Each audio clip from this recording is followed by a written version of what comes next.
예. 98장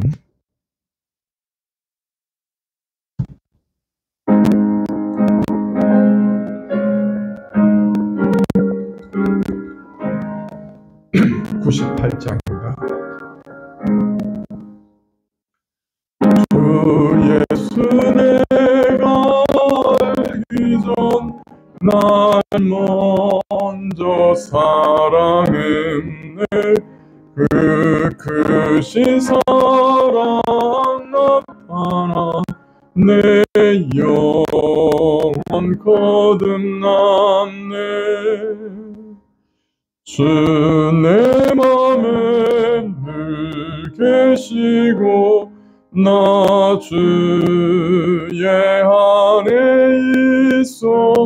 첫 포도 비유 같으니 참 좋은 나의 친구.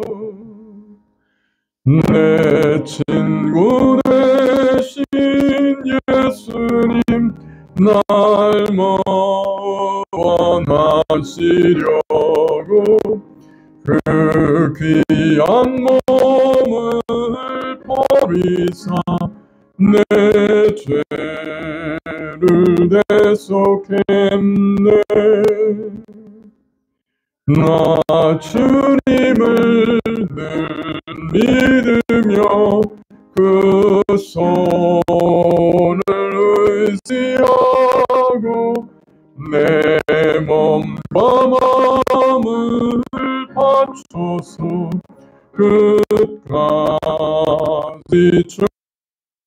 주하리. 내 진실하신 친구여 그를 내려주사 날 항상 보호하시고 내 방패 되옵소서.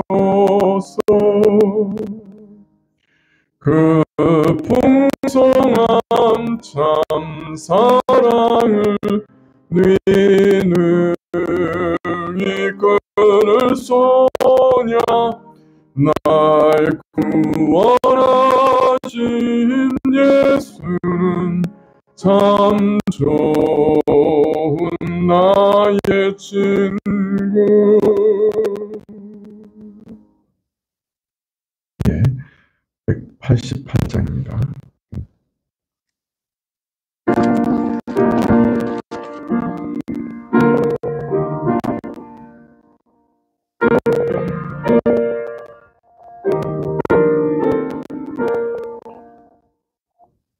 만세 반석 열리니 내가 들어갑니다. 장애 어리상하여 물과 피를 흘린 것 내게 용서 정결하게 하소서. 내가 공을 세우나 은혜가 없지 못하네. 힘없이 힘쓰고 눈물 근심 많으나 구속 못할 죄인을 예수 홀로 속하네. 빈손 들고 내가 십자가를 붙드네. 의가 없는 자라도 도와주심 바라고 생명샘에 나 나가니 마음을 씻어 주소서. 살아생전 숨쉬고 죽어 세상 떠나서 거룩하신 주 앞에 끝날 심판 당할 때 만세 반석 열리니 내가 들어갑니다.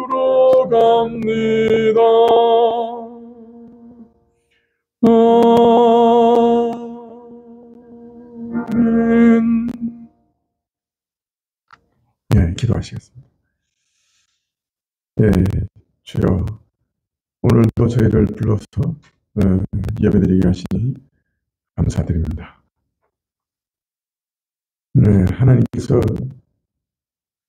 저희 죄를 제대로 모르시면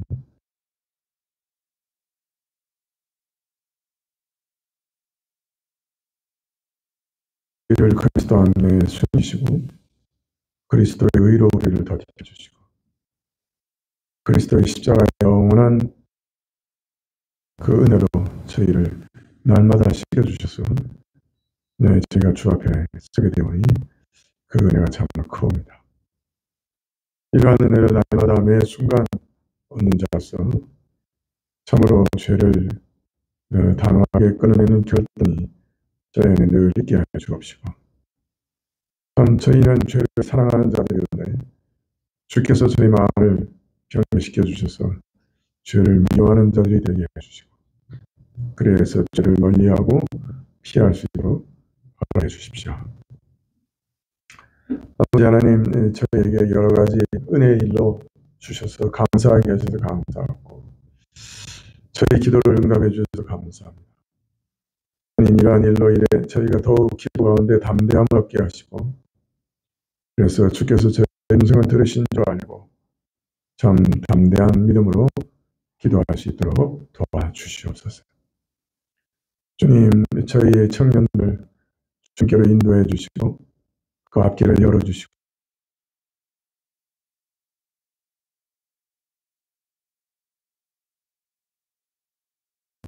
주님, 우리 중고등부 학생들 눈동자가 보호해 주셔서 참 세상의 악한 유혹에 빠지지 않게 해주시고 그 한 사람 한 사람 생명을 보호해 주십시오. 아버지 하나님, 오늘도 참 말씀을 저희가 듣고자 하는데 참 이 말씀 가운데 주께서 이 말씀해 주시기를 구하고 저희 길을 열어주시기를 간절히 구합니다. 모든 것 주님께 다가오고 예수님의 이름으로 기도하나이다. 아멘. 예, 말씀은 신명기 17장 1절부터 13절까지 말씀입니다. 신명기 17장 1절부터 13절까지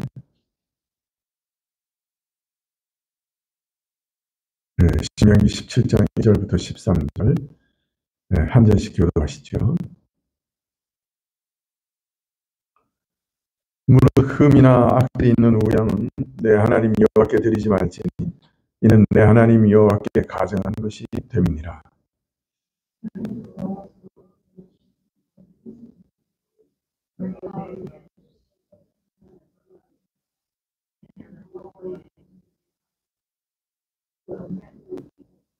가서 다른 신들을 섬겨 그것에게 절하며 내가 명하지 아니한 이럴 성씨에게 절한다 하자.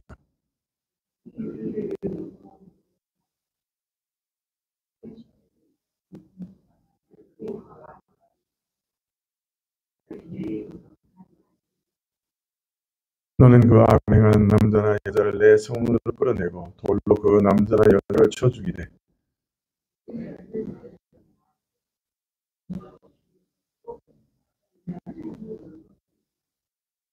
이런 자를 죽이면은 증인이 먼저 그에게 손을 댄 후에 뭇 백성이 손을 댈지니라.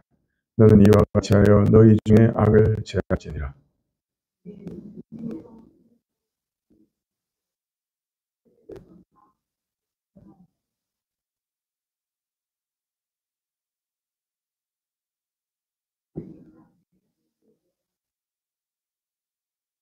레위 사람 제사장과 당시 재판장에게로 나아가서 물으라. 그리하면 그들이 어떻게 판결할 것을 내게 가르치리니.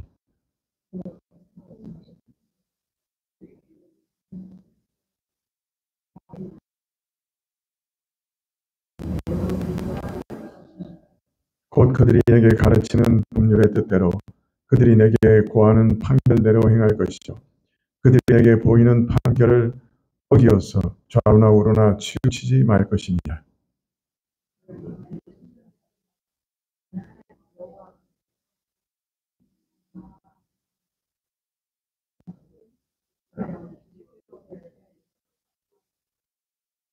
그리하면 온 백성이 듣고 두려워하여 다시는 천자의 행치 아니하리라. 예, 이 신명기는 우리가 잘 아는 대로 모세오경의 마지막 책이죠. 예, 모세가 마지막 죽기 전에 유언으로 남긴 책이라고 할 수 있습니다. 예, 오늘 이 말씀은 17장 말씀은 지금 계속해서 모세가 말씀하고 있는 그 큰 흐름 중에 한 부분인데요. 그것은 뭐냐면 하나님 백성이 이방과 구별되는 점이 뭔가 하는 것에 대한 말씀입니다. 모세는 지금 하나님 백성과 이방 백성은 무슨 차이가 있는가 하는 것을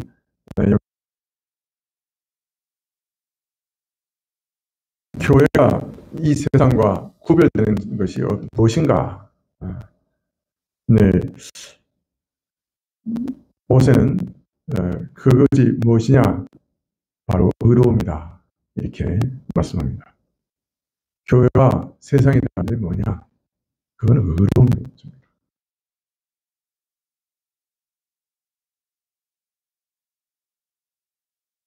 네, 저는 오직 의만을 추구하라, 이렇게 계속해서 말씀하고 계시는 거예요. 네. 그래서 모세는 지금 신명기에서 신자가 적극적으로 의로운 일을 행하면서 또 그러한 모습이 우리 삶 가운데 견고하게 세우기를 힘쓰라고 계속해서 권면하고 있습니다. 자, 의만을 추구하는 모습은 그런데 두 가지로 나타날 수 있어요. 하나는 이처럼 의를 계속 추구하면서 의로운 일과 습성이 우리 마음속과 우리 삶 속에 견고해지는 겁니다. 또 다른 반쪽은 악을 처해 나가는 겁니다. 즉 하나님의 의를 파괴하는 모든 일, 모든 죄와 악을 하나님 앞에서 하나님이 가증히 여기시는 모든 것들을, 하나님의 진노를 불러일으키는 모든 것들을 처리해 나가는 겁니다. 그러니까 의를 추구하는 것은 두 가지죠. 의행을 추구해 나가는 것과 악행을 버리는 거죠. 이렇게 두 가지 일에 대해서 말씀하시면서 계속해서 신자들은 의로운 삶을 이 땅에서 살아야 한다. 이것이 하나님께서 우리에게 요구하시는 일이다, 이렇게 가르쳐주고 있습니다. 그래서는 의를 추구하는 일에 있어서 첫 번째, 17장에서는 첫 번째, 예배에 있어서 의를 추구해야 한다, 이렇게 말씀합니다. 예배에 있어서 올바른 예배를 추구해야 한다. 신명기 17장 1절에 보면 무릇 흠이나 악질이 있는 우양은 내 하나님 여호와께 드리지 말지니 이는 내 하나님 여호와께 가증한 것이 된다. 제사를 드리는데 그 제물이 흠이나 악질이 있다, 그것은 하나님께 드리지 마라. 이것은 악한 것이니 드리지 마라. 즉 의식의 영역, 제사의 영역에 있어서 의로운 것은 무엇이고 버려야 할 악은 무엇이냐 하는 것에 대해서 말씀하고 계시는 거죠. 제사하는 데도 악한 요소가 침입할 수가 있어요. 예배 드리는 일에 있어서도 악한 예배가 있을 수가 있어요. 예배 드리는 게 다 예배가 하나님 받으실 만한 예배가 아니고 오히려 하나님이 진노할 만한 예배들이 있는 거예요.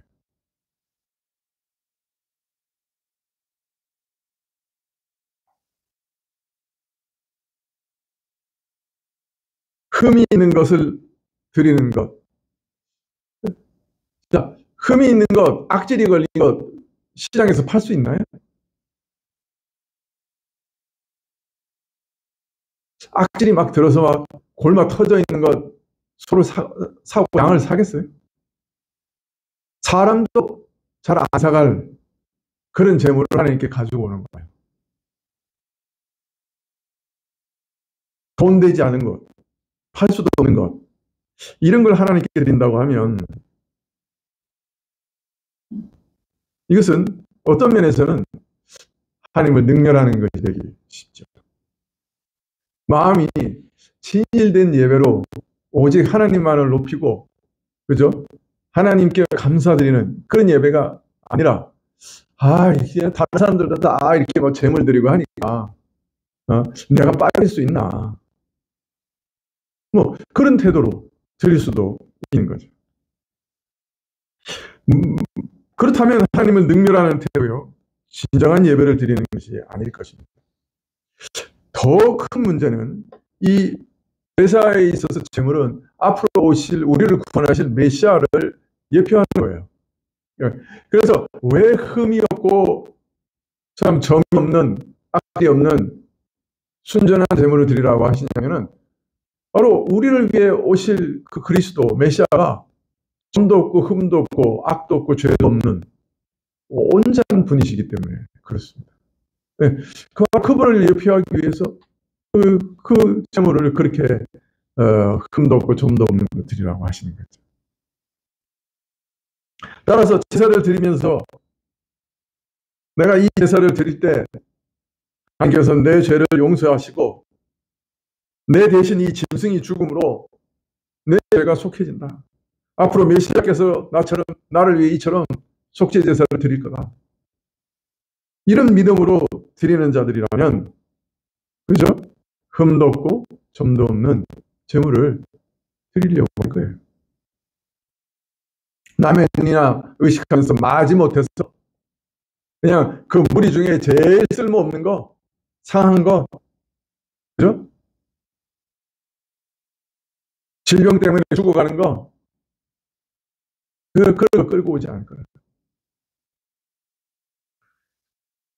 예배 드릴 때 하나님이 정하신 방식대로 드릴 것이고, 예배 드릴 때 오실 메시아를 온전히 의지하면서 우리 입장에서 보면 그리스도의 의만을 의지해서 주 앞에 나가려고 하면서 올바른 믿음으로 예배 드려야 한다.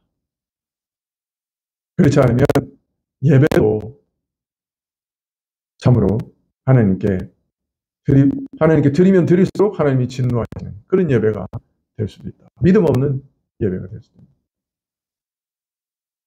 두 번째는 우상 숭배에 대해서 말씀하십니다. 2절에 주 너희 하나님께서 너에게 주시는 어느 성문들 안에서 너희 가운데 만일 어떤 남자나 여자가 주 너희 하나님의 목전에 악을 행하여 그의 언약을 어기고 가서 다른 신들을 섬기고 그들을 경배하나 내가 명령하지 아니한 태양이나 달이나 하늘의 군상들에게 경배하며 그 사실이 내게 알려져 내가 그것을 듣고 부지런히 조사했더니 보라 그것이 사실이고 그러한 일 곧 그러한 가증함이 이스라엘에게 행해진 것이 확되면 너는 악한 일을 보한 그 남자나 그 여자를 내 성문들로 끌고 가서 끌어내서 그 남자나 그 여자를 돌로 쳐 죽일지니라. 두 증이나 세 증인의 증언으로 죽임당할 만한 사람을 죽이되 한 증인의 증언으로는 그 사람을 죽이지 말 것이며 그를 죽일 때는 그에게 먼저 그 증인들이 손을 댈 것이요 그 후에 온 백성이 손을 댈지라. 이같이 너는 너희 가운데 악을 제할지니라. 교회 가운데 범죄했다는 소문이 들려요. 그때 교회는 그 사실을 잘 알아보고 그것이 사실로 드러나면 그 악을 제거해야 한다. 그렇게 말씀합니다. 그 범죄의 확증이 있을 때 그것을 죄로 판결하고 처벌해야 한다라고 말씀합니다. 자, 그래서 어떤 사람이 우상숭배를 했다. 그러면 한 사람의 말로는 아니고 두세 사람의 증이 그 범죄가 확실하다 하는 것을 증언할 때 그를 처벌하라 이렇게 말씀합니다. 우상숭배의 죄를 돌로 죽이라 사형을 명하셨는데요. 여기에서는 교회 안에서 더 큰 일반적인 원칙을 찾아볼 수 있습니다. 그 말은 우리는 예배 가운데서도 악과 죄를 제거해야 되고, 그뿐만 아니라 교회의 모든 삶 가운데서도 악과 죄를 제거해야 한다 하는 것을 알 수가 있습니다. 실상 교회는 죄인들이 모이는 곳이에요. 예수님께서는 죄인들을 용납하셨어요. 그리고 부르셔서 교회 안에 들어오게 하셨어요. 저들을 살리기 위해서 죽으셨어요. 그러나 그렇다고 해서 예수님께서 죄를 용납하시는 것은 아니에요. 결코 아니에요. 죄를 심상하게 여기고 가볍게 여기시는 분도 아니에요.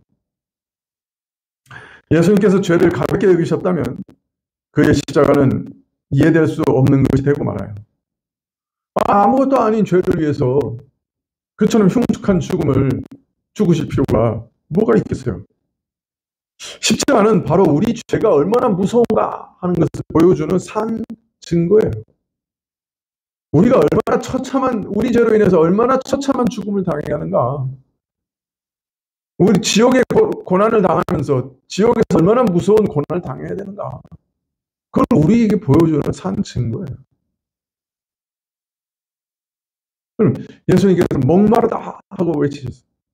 그죠? 목마르다. 그것은 그냥 육신이 그냥 피를 너무 많이 흘려서 그냥 태양빛에 달려서 목마른 것, 그 이상인 거예요. 부자가 음부에 가서 제일 고통스러워하는 게 뭡니까? 아브라함의 품에 있는 거지 나사로한테 물 한 방울만 찍어가지고 자기 입술에다 대다. 극렬한 목마름을 경험하죠. 우리 욕구는 무한하게 남아있는데 하나님의 호의와 긍휼과 사랑은 단 한 방울도 없는 그 지옥의 무서움, 그 지옥의 목마름. 예수님께서 그것까지 다 경험하시고 그래서 목마르다 하신 거예요. 내가 당해야 할 지옥의 그 목마름을 예수님께서 다 대신 당해주신 거예요. 내 죄는 바로 그런 형벌을 당해야 되는 거예요. 영원히.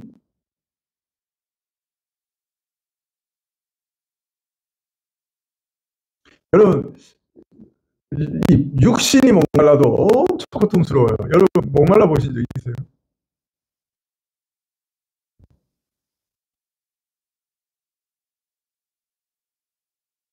그 어떤 수술 같은 경우는 이 물을 못 먹게 하는 수술이 있거든요. 그러면 그 링겔 주사 이렇게 꽂아가지고 물을 대신하는데도 입이 막 말라서 갈라져요. 그러면 사람 그 간호사가 와서 꺼즈에 물을 적셔가지고 이렇게 적셔주는데요. 그 이성호 원사님이 그렇게 그런 일들 경험하시는데 내가 옆에서 가니까 물 한 모금 먹는 게 그냥 소원이 없겠다. 예, 저도 군에서 6.25 훈련을 받는데 8월 달이었어요. 얼마나 햇빛이 내리쬐는지. 6.25 훈련을 하는데 조교들이 물을 안 챙겨왔네. 아침부터 훈련을 받는데 오후 3시까지 물 한 방울을 안 주는 거예요. 아, 정말 그때 얼마나 목마른지요.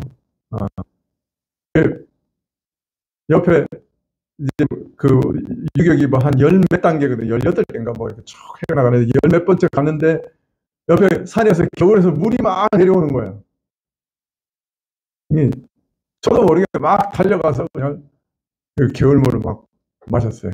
그랬더니 그냥 우리 뒤에 있는 사람들도 우리 부대 전 부대원이 다 쫓아와가지고 저를 쫓아와가지고 그 겨울에서 처박아가지고 물을 마셨던 기억이 나요. 보통 그러면 아주 그냥 기합을 엄청 받았을 텐데 그것 때문에 기합 받은 기억은 없어. 하여튼 그런 제 인생에 제일 하여튼 목말랐던 그런 기억인데. 근데 그런 목마름보다 더 무서운 목마름, 영원히 우리 욕구가 그냥 타올라서 지옥불처럼 타올라서 우리 영혼까지 태우는 그런 목마름 속에서 영원히 있게 될, 그게 우리 죄의 형벌인데 예수님께서 그 대신 다 받으시고 우리를 구원해 내신 거예요.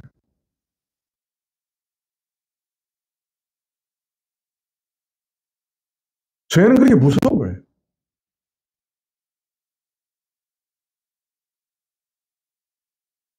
그래서 교회는 죄를 용납하는 곳이 아닙니다. 교회는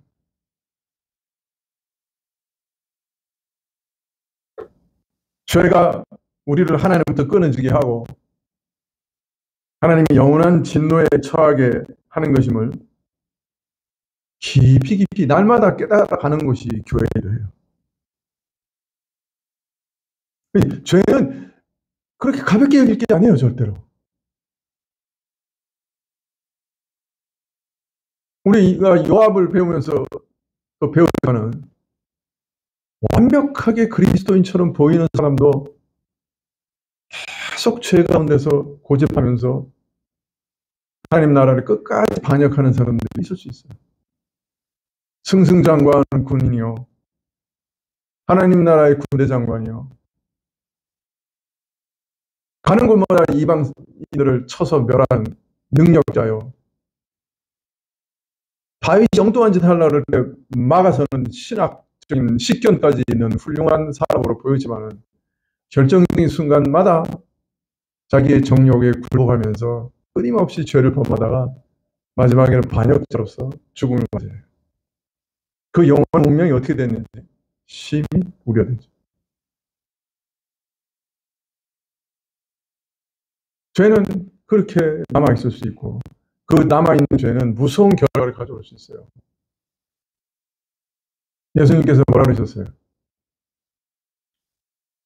주여 주여 내가 주의 이름으로 선지자 노릇하고 주의 이름으로 귀신 노릇 쫓고 주의 이름으로 많은 병자들도 고치고 주의 이름으로 많은 일을 행하지 않았습니까? 예수님께서 나는 도무지 단 한 번도 한 적이 없는데. 그럴 수 있어요. 죄는 무서운 거예요. 그냥 예수님 영원한 용서를 얻었는데 죄 어떤 좀 치고 그냥 또 회개하면 되지.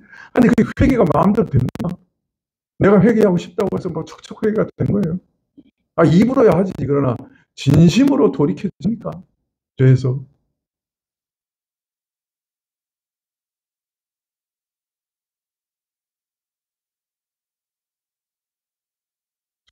보면 우리가 회개한 데가 있잖아요. 거기에 부딪히면 또 넘어지고 또 넘어지고 또 넘어지고 회개했다고 한 것 같은데 거기만 부딪히면 또 넘어지고.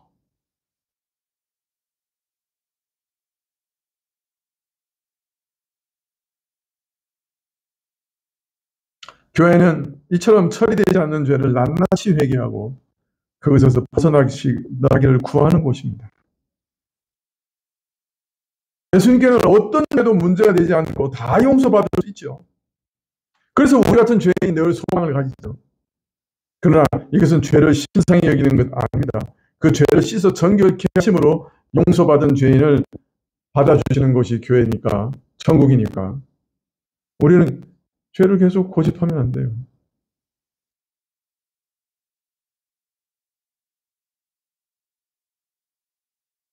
교회는 죄를 용서할 수 없습니다. 그래서 어떤 형식이든지 반드시 그 죄를 처리해야 됩니다. 찾아가서 고면함으로 돌이키게 하든지 얼마간 교회에서 끊어 회개에 이르게 하든지 영영 죄를 고집하면 교회에서 축출하는 방식으로라도 죄를 깨닫게 해서 돌이키려고 하는 겁니다. 내쫓아서라도 돌이키려고 하는 것이. 물론 냉혹하게 끊어보이는 건 아니죠. 끝이다, 나가라, 그런 마음으로 쫓아내는 건 아니에요. 그러나 회개하도록 힘쓰면서 언제든지 회개하고 돌아오길 바라는 마음으로 치리하는 겁니다. 기억해야 될 것은 교회의 근본 원칙은 교회에서 죄를 제거하는 것입니다. 여러분, 우상 숭배하는 사람들 돌로 쳐 죽이라고 해요. 얼마나 무섭습니까? 근데 얼마나 잔혹합니까? 그런데 죄는 그렇게 무서운 거예요. 그리고 교회 죄를 그냥 계속 내버려 둘 경우에는 다른 사람까지 죄를 오염시켜요. 다른 사람까지 우상숭배를 끌고 갈 수 있어요. 그래서 이렇게 어떤 면에서는 무자비하게 죄를 제거하라고 하시는 겁니다. 우리 마음속에서도 죄는 무자비하게 돌로 쳐 죽여 제거해야 합니다.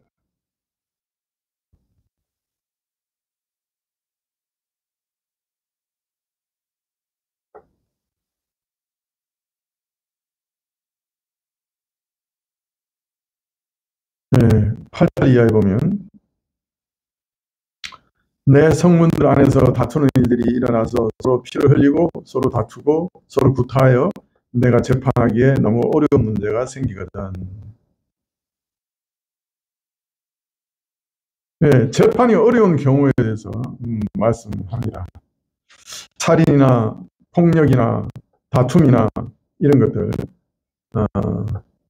어떻게 처리해야 되느냐.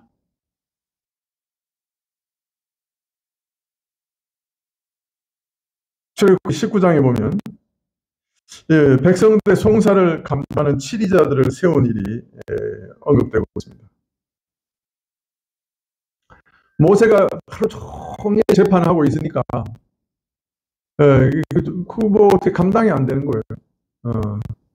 하나님께서 벌써 이제 하늘의 별처럼 많은 백성들을 주셔가지고 모세 혼자서는 도저히 감당이 안 되는 거예요. 그래서 그 장인의 조언을 받아들여서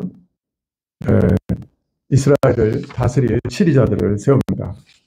그래서 각 지파에서 지혜롭고 명철이 있으며 존경받을 만한 지도자들을 세워서 1000부장, 100부장, 50부장, 10부장 이렇게 직분자를 세웠죠. 그래서 이들에게 이스라엘 형제들 또 이스라엘 가운데 우거하는 타국이 관하라 그렇게 얘기합니다. 재판에 있어서는 옳고 바름을 판단함에 있어서 큰 자이든 작은 자이든 유력한 자이든 힘없는 자이든 부한 자이든 가난한 자이든 귀천을 따지지 말고 체면을 봐주지 말고 사람을 두려워서 판단하지 말고 오직 의롭게 재판하라고 가르치십니다.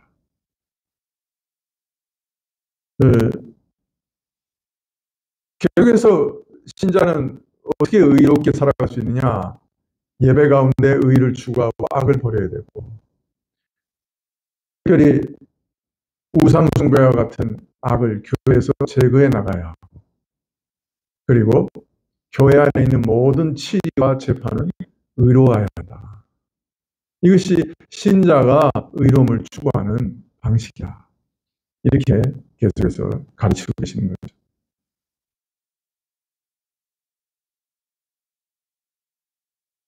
자, 그런데 무엇이 옳으냐, 무엇이 바른 것이냐, 모든 선과 의의 표준이 무엇이냐?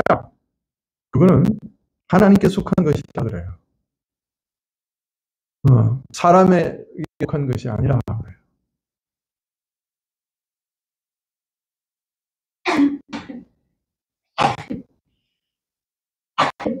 여러분, 사람이 모두 옳다고 하면 그게 옳은 것이 될 수 있습니까?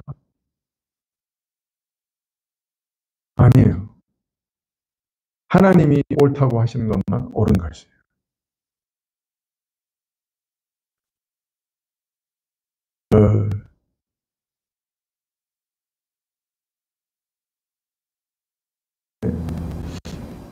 만물의 척도는 뭐라 그러죠? 네? 사람이다. 그렇게 얘기한 사람이 있죠. 만물의 척도는 사람이다. 엄청나게 무서운 말이죠. 근데 사실은 그 생각이 이 서구 사회의 밑바닥에 면면하게 흐르고 있는 거예요. 사람이 옳다고 하는 것, 그게 옳은 거고, 다수가 옳다고 하는 것, 그게 옳은 거고, 심지어는 사람의 다수의 양심이 옳다고 하면 그게 옳은 거다. 그게 서양 철학과 법리학의 밑바닥에 면면하게 흐르는 거거든요. 내가 잘 모르지만 자연법이라고 하는 그런 거죠. 네? 네? 좀 달라요? 그 사람 관계 있는 거죠. 예, 예. 내가 잘 몰라서 나중에 가르쳐줘요. 하여튼 내가 알기로는 서양 밑바닥에 예? 사람이 기준이다 하는 것이 밑바닥에 늘 이렇게 흘러나오는 면면한 그 흐름이에요. 그러나 우리는 전혀 다르게 생각하는 거예요. 하나님이 기준이다. 이렇게 생각하는 거예요. 이게 세상과 우리 신자와 차이예요. 그러니까 옳고 그름까지도 세상과 우리는 다른 기준을 가지고 있는 거예요. 하나님이 기준. 하나님께서 처음으로 선악의 규범을 얘기하신 것이 언제예요? 네? 에덴 동산이죠. 에덴 동산에서 뭐라 그러셨어요?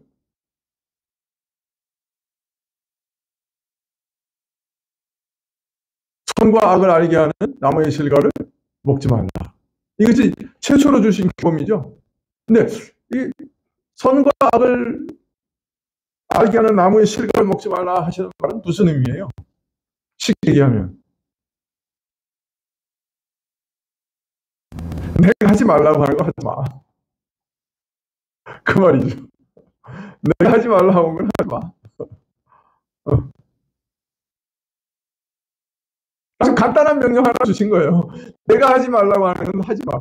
그 말은 내가 기준이야. 선악의 기준이 나야.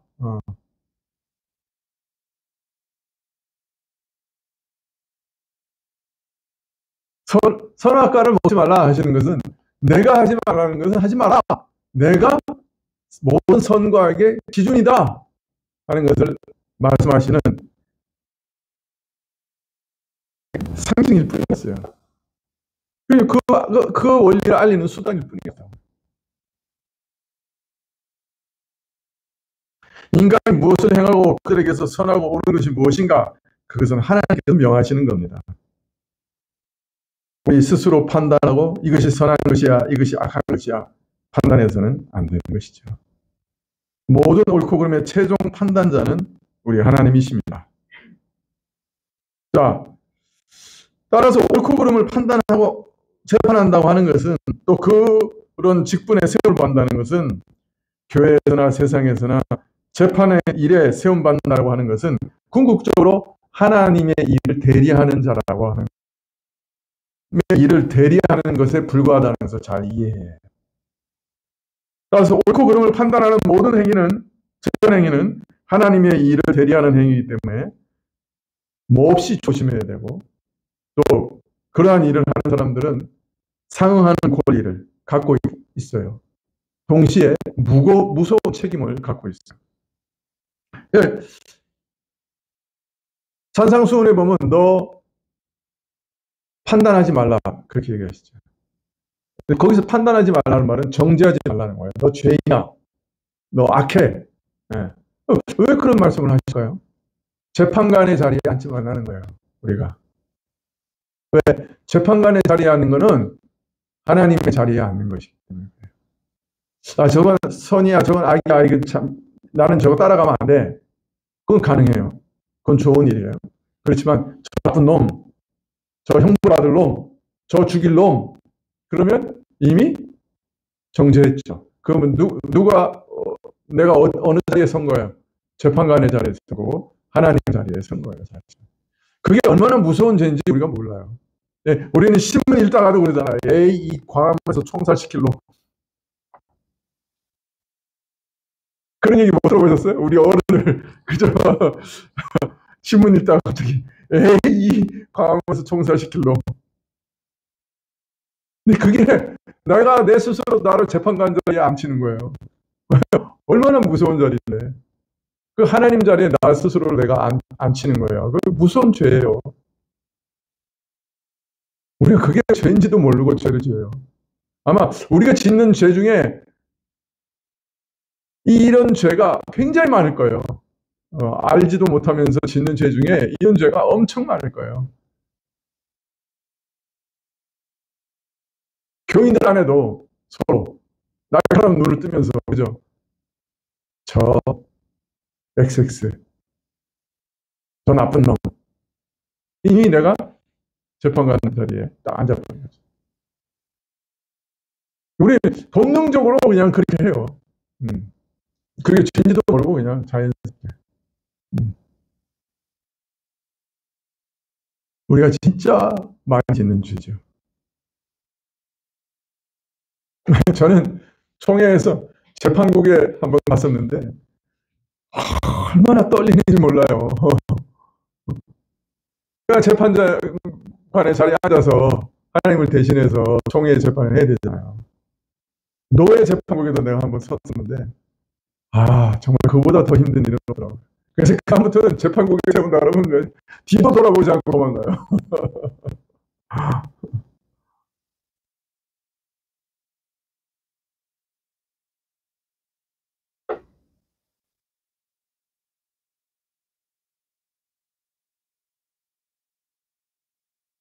자, 모세는 이처럼 재판을 담당하고 치리하는 자들을 이스라엘 가운데 세웠어요. 근데 저들이 처리하지 못할 어려운 재판들이 있을 수 있습니다. 특히 폭행 사건 같은 거는 뭐 여러 사람들 보는 앞에서 치고받았으면 뭐 금방 이제 알 수 있는데 보통 길 가다가 이렇게 네가 왜 날 째봐? 그래가지고 아무도 보는 사람 없는데 길바닥에서 이제 둘이 치고받았어요. 그러면 이제 재판하러 가면 어떻게 돼요? 얘가 먼저 쳤어요. 아니, 제가 먼저 시비 걸었어요. 누가 증인이죠? 재판하기 힘들죠.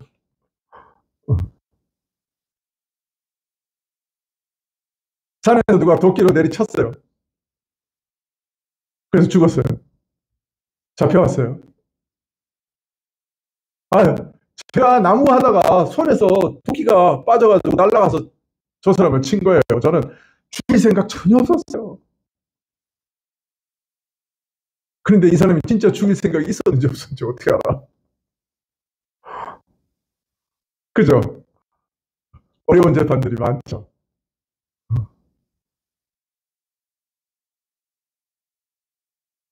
오늘 말씀을 보면 이런 그죠?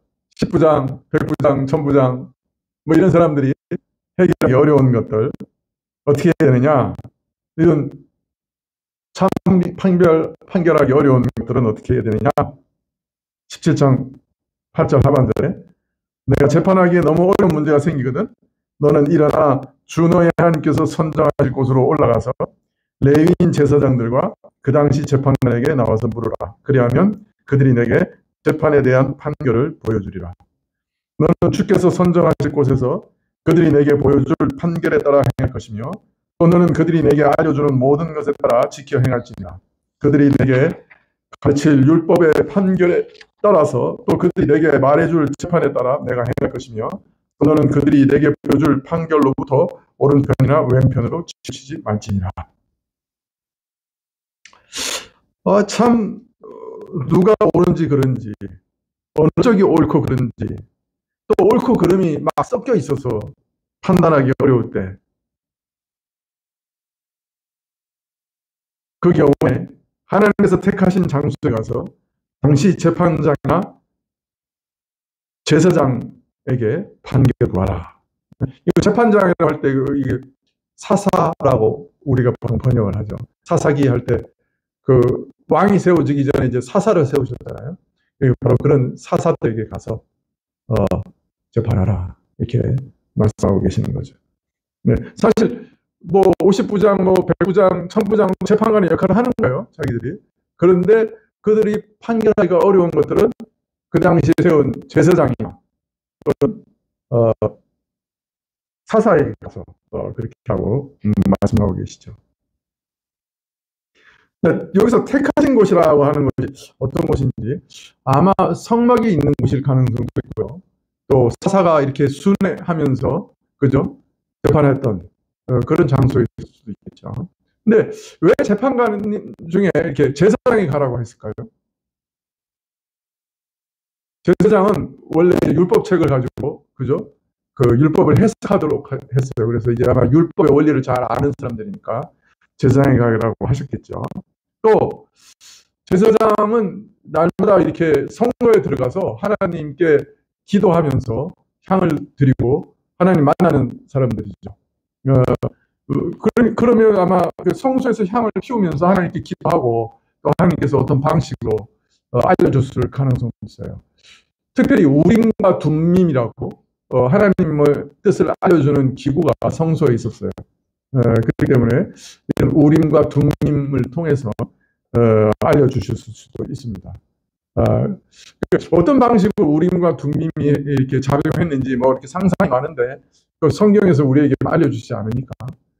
그러나 하여튼 분명히 하나님의 뜻을 묻는 어떤 방식이 제사장에게 있었던 거죠. 또 세례요한의 아버지 같은 경우는 이제 그 분향하러 가다가 또 천사를 보고 또 하나님의 메시지를 듣기도 하고요. 이 제사장들은 율법책을 가까이 두고 그래서 율법을 잘 이해해서 율법의 원리대로 재판할 수 있는 사람들이요.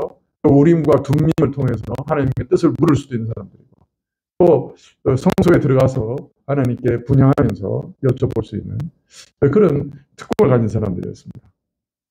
또 이 사사들도 원래 하나님 뜻대로 잘 세워진 사람이라고 하면 하나님 율법을 잘 이해하고 또 하나님께 기도하면서 재판을 하도록 부르심을 받은 사람이라고 할 수 있겠죠. 그래서 이들에게 가서 하나님께 물어보라 이렇게. 그러니까 이 사람들에게 묻는다고 하는 것은 바로 이 사람들을 통해서 하나님께 물어본다는 것을 말할 수 있습니다. 그래서 이들이 올바른 판단을 내려줄 것이고 좌로나 우로나 치우치지 마라. 그래서 12절에 사람이 주제넘게 행하여 주 너의 하나님 앞에 섬기고 서 있는 제사장에게나 재판관에게 듣지 아니하면 그 사람을 죽임으로 너는 이스라엘에서 악을 취하라. 그리하면 온 백성이 듣고 두려워하여 더 이상 주제넘게 행하지 않을 것이다. 이렇게 말합니다. 이 사람들 말 안 듣고 이가 뭔데 좀 판결을 내려 이러면은 그 주제넘는 거라 이렇게 얘기합니다. 그것도 주죄라고 그래요. 권위를 대적하는 죄라고.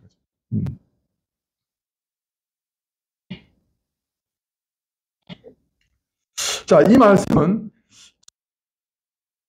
하나님의 뜻을 물어 판결하는 것이기 때문에 하나님의 권위와 동등된 것이라고 하는 것을 암시합니다. 그래서 하나님의 권위로 판결하는 것을 그대로 행치 않는 자, 그것을 대항하는 자는 죽이라고 말씀하시는 거예요. 그러면 백성들이 듣고 두려워서 다시는 방자를 행하지 않을 것이다. 그렇게 말씀합니다.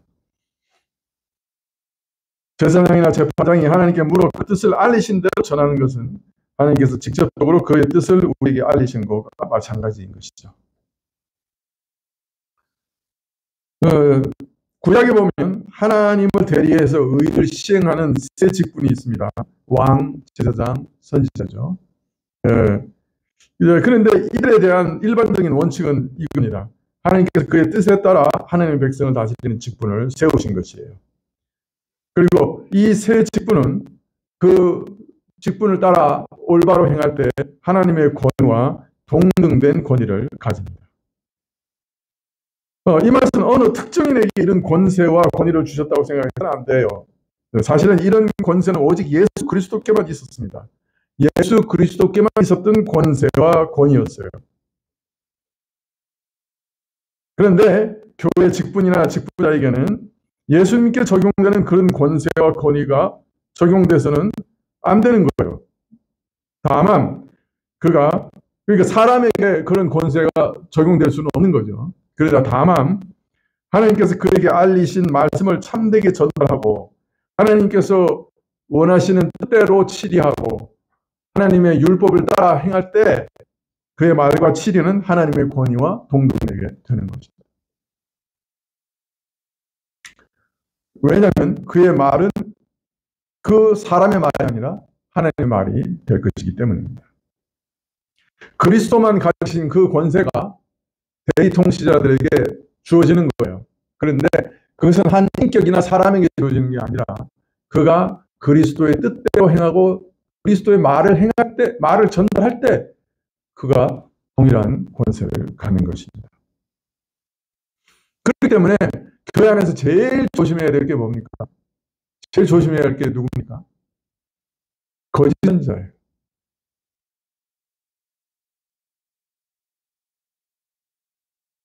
또 이렇기 때문에 거짓 선지자가 나오는 거예요. 주가 말씀하셨습니다. 이게 주의 뜻입니다. 그럼 순종해야 되잖아요, 우리가. 그러나 우리가 조심해야 될 것은 특정인에게, 사람에게 권위와 권세를 주신 적이 없어요, 어떤 면에서는. 그래서 인간 앞에서 떨 필요는 전혀 없습니다. 그러나 그에게서 하나님의 말씀이 주어지고 저들을 통해 하나님의 뜻대로 치리가 행해지고 하나님의 뜻대로 재판이 이루어진다고 하면 두려워해야 되죠.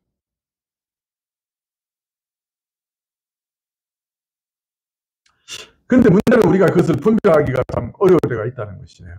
치우치고 그래서 걸림이 생길 수도 있습니다. 신자편에서는 자기 영혼을 위해서 그래서 항상 살펴야 돼요.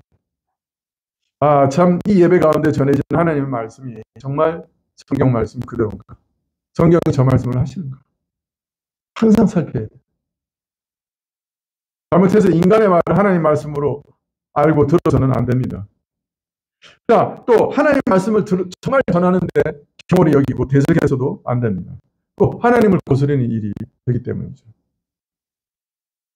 그래서 신약의 목회 서신에 보면 항상 거짓 선생들, 거짓 선지자들을 죽이라 하는 말씀이 끊임없이 나와요.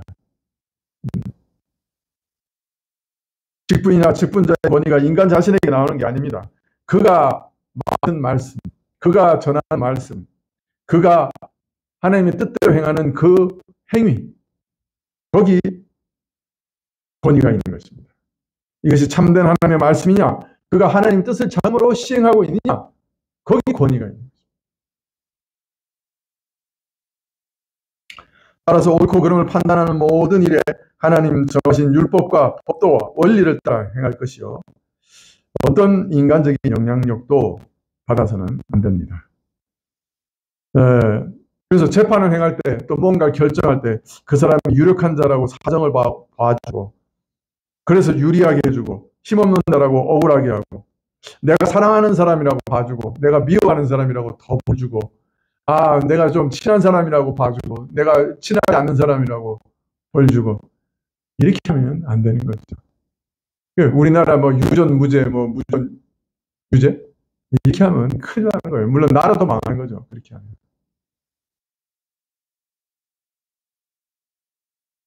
특별히 출애굽기에 주의를 주기를 가난한 자라고 봐주지 마라. 우리는 또 가난한 자 그러면 좀 긍휼지심, 측은지심이 생겨가지고 참 가난한 자니까 이렇게 해야지. 아닙니다. 가난한 자라도 봐주지 말고 시비 판단은 그르쳐서는 안 되는 거죠. 일단은 시비 판단은 명확히 해야 돼요.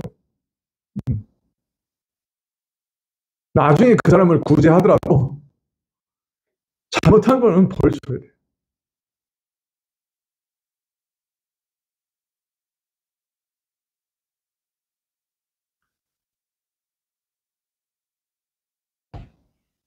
라구아디아인가? 뉴욕에 있는 공항 이름이? 기억이 안 나네. 라구아디아 공항 맞나요? 뉴욕에 공항이 3개 있거든요. 맞죠? 그 원래 유명한 그 판사 이름이에요. 그 판사가 그 대공황 시절에 아주 그 유명한 그 판결을 내려가지고 아주 유명하게 됐죠. 어떤 사람이 너무 그 할아버지가 그 일자리도 없고 너무 배고파가지고 물건을 훔친 거예요. 그래가지고 지켜와서 이제 재판을 하는데, 이제 그 사정을 참 딱하죠. 일자리 주는 사람도 없고 돈도 없고 굶어 죽을 것 같으니까 이제 훔쳤는데, 판사가 그 당시에 뭐 말하면 아주 큰 액수의 벌금을 냅니다. 당신 그 도둑질한 거는 아주 큰 죄라고. 그런 다음에 판결을 한 다음에, 그런데 이 사람을 이렇게 도둑질할 만큼 직급도 안 주고 이렇게 어려움에 처하게 한 우리 모두도 죄인이니까 나도 10달러, 당신들 여기 있는 사람들도 다 몇 실링씩 다 돈 내. 그래가지고 그 방청객들한테 전부 벌금을 받아요. 자기도 돈을 내고. 그래가지고 이제 그 노인 그 벌금도 대주고 또 그 사람 그 돈을 줬다 해가지고 유명한 일화가 있습니다. 이 사람 나중에 이제 뉴욕의 시장이 돼서 아주 굉장히 그 뉴욕시 잘 다스려가지고 나중에 그 공항을 그 사람 이름으로 명명을 했거든요. 근데 이제 근데 분명한 거는 죄는 죄대로 물어야 되는 거죠. 나중에 뭐 다른 방식으로 그걸 구제하더라도 옳고 판단의 그름, 시비 판단의 그름이 불쌍하다고 또 내가 사랑한다고 나하고 친하다고 내 가족이라고 구부러지면 절대로 안 된다. 옳고 그름의 판단은 항상 올바르게 잘 해야 한다.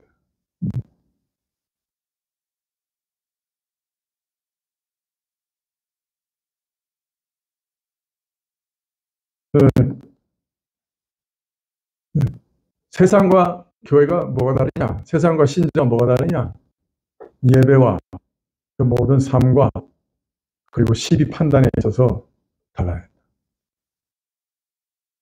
내가 시비 판단을 하는데 세상 사람하고 똑같이 판단하고 신문 읽으면서 똑같이 판단하고 있으면 내가 좀 뭐 이상한 거예요, 사실. 신자는 좀 다른 눈으로 볼 수 있는 그런 능력이 있어요. 하나님의 눈으로 시비 판단할 수 있는 그런 능력이 있어야 돼요.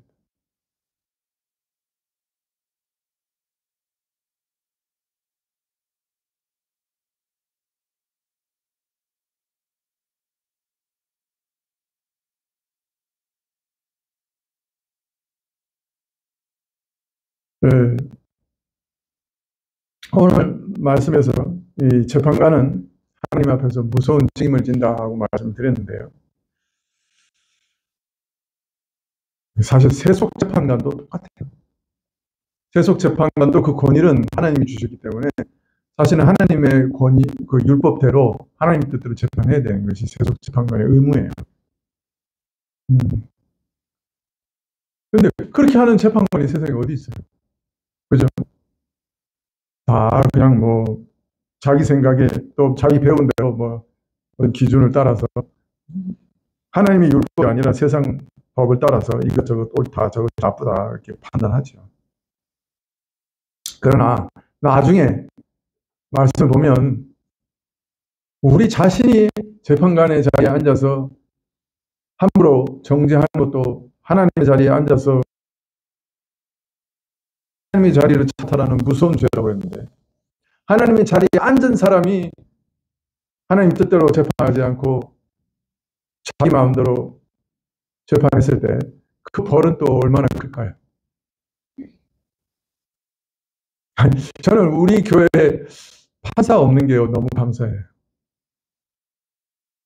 어떤 면에서는.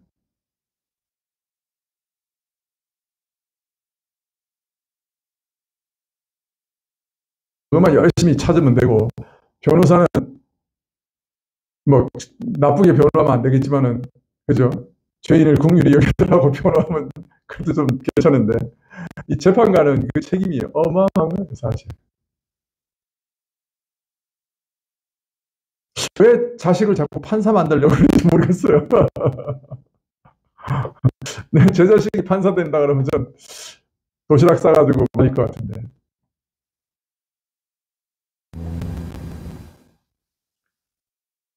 판사만 그런 건 아니잖아요. 국가 공권력, 사법 공권력, 궁극적으로 다 하나님께로 나오는 거예요. 왜 대통령이 되려고 그러는지 모르겠어요. 이게 얼마나 무거운 자리인데.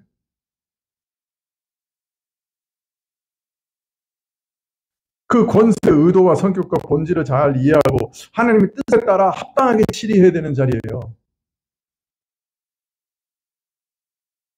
그렇지 않으면 죄에 죄를 더하는 일이에요. 여러분, 대통령들 너무 미워하지 마세요. 합당한 사람들이에요. 심각한 하나님의 심판 앞에 서 있는 사람들이에요. 불쌍한 사람들이라니까. 여러분, 세속권력 분명히 하나님께 책임 물으세요. 네. 다니엘서의 그 느부갓네살이라는 사람에 대해서 하나님께서 간섭하시잖아요. 응? 바벨론 제국, 거대한 제국 세운 다음에 교만이 막 하늘에 치솟아가지고 나 내 능력과 권세와 영광이 이런 제국을 세웠다고 자랑하다가 하나님께서 그냥 치시니까 7년 동안 짐승처럼 변해가지고 정신병 들었겠죠, 그죠? 풀을 뜨면서 살았잖아요. 제정신 차린 다음에 제일 먼저 한 게 뭐예요? 하나님께 회개했죠. 하나님을 높이면서. 그죠? 자기가 너무 교만했다고. 근데 그 권세도 하나님 주신 거예요. 그러면 그 책임은 누구 앞에서 지는 거예요? 하나님 앞에서 질 거예요. 저는 왜 그렇게 막 대통령 되려고 하는지 저는 잘 이해가 안 돼요. 뭐 마음껏 자기 권세 막 휘두르 보고 싶어서 그런지 모르겠지만 세상에 그렇게 무거운 책임을 지는 사람이 없는데.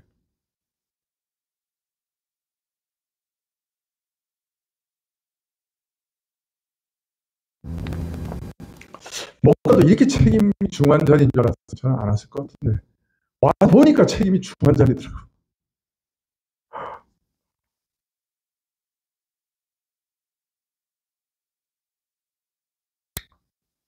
세상 치리자, 세상 재판관도 이렇게 책임이 중요하다면 교회는 더 말할 필요도 없겠지. 옳고 그름의 판단을 위임받은 자가 자신의 감정이나 자신의 기준에 따라 처리하거나 판단하면 어떻게 되겠어요? 제가 꾸준하게 지금 연습하고 있는 게 제 인생만 연습하고 있는 게 있어요. 그게 뭐냐면 내가 화가 났을 때는 그 어떤 일도 결정하지 말자. 화가 났을 때는 어떤 일도 결정하지 말자. 왜? 내 감정대로 함부로, 그죠? 어떤 일들을, 어떤 말을 하기가 쉽죠.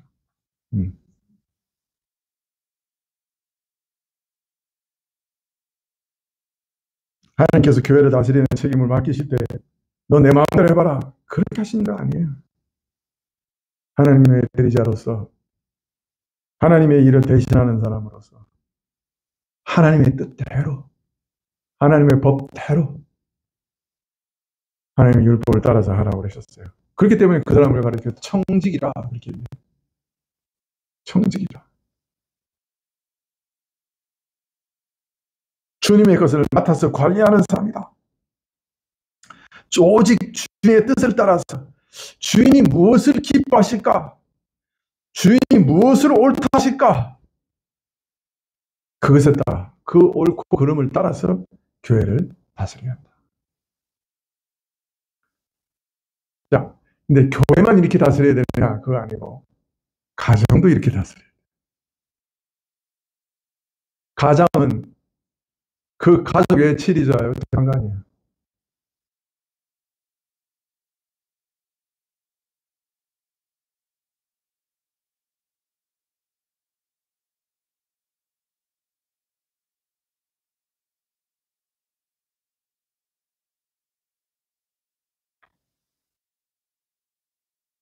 가장이 책임을 지는 자리예요. 그 가족의 모든 것에 대해서 가장이 책임져요.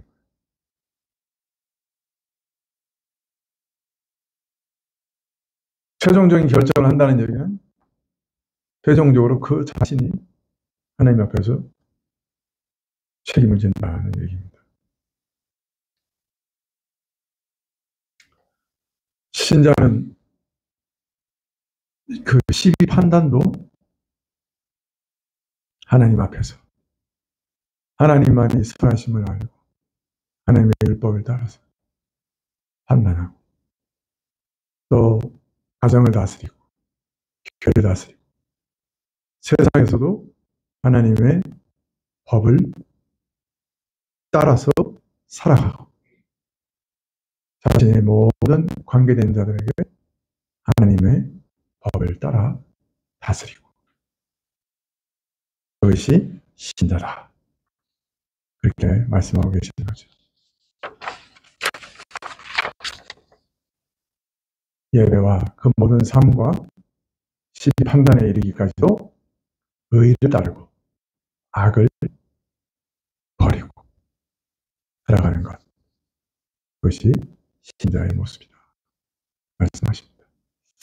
기도하시겠습니다.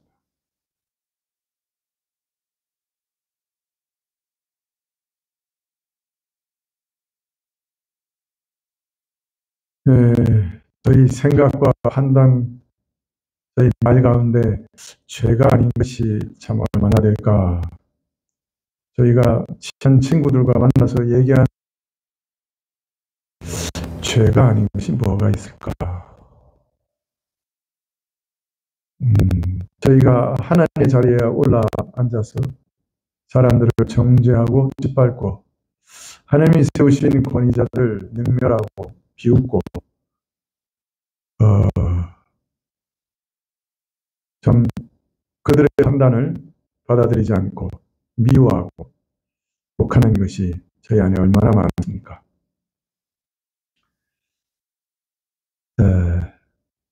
뒤돌아보면 참 얼굴이 뜨끈뜨끈합니다. 저희 죄를 용서해 주시기를 원하고 저희가 좀 더 신자답게 모든 면에 있어서 하나님의 뜻을 잘 분별하며 살아갈 수 있도록 하게 해주십시오. 예수님의 이름으로 기도합니다. 아멘.